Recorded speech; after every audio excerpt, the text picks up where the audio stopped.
హైదరాబాద్ రంగారెడ్డి జిల్లాలోని భూముల వ్యవహారంపై సామా దామోదర్ రెడ్డి ఇచ్చిన ఫిర్యాదుపై 2024లో మోకీలా పోలీస్ స్టేషన్లో బీఆర్ఎస్ ఆర్మూరు మాజీ ఎమ్మెల్యే జీవన్రెడ్డి కేసు నమోదు చేశారు.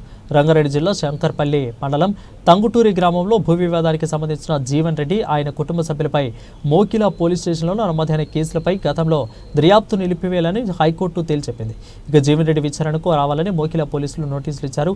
మోకీలా పోలీస్ స్టేషన్లో ఫిర్యాదు చేసిన సామా దామోదర్ రెడ్డికి ఆయన చెందిన 170 ఎకరాల్లో 93 ఎకరాలను మాత్రమే విక్రయించగా మిగిలిన భూమి తమదేనంటూ కూడా మాజీ ఎమ్మెల్యే ఆయన కుటుంబ సభ్యులు బెదిరిస్తున్నారంటూ కూడా చైతన్య రిసార్ట్ చెందిన సామా దామోదర్ రెడ్డి గతంలో అన్నారు.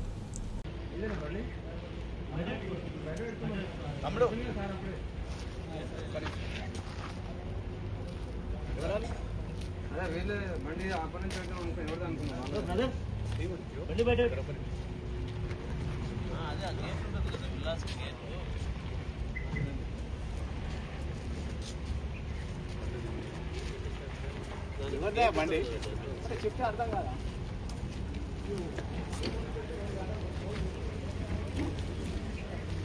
బయట పెట్టుకోండి.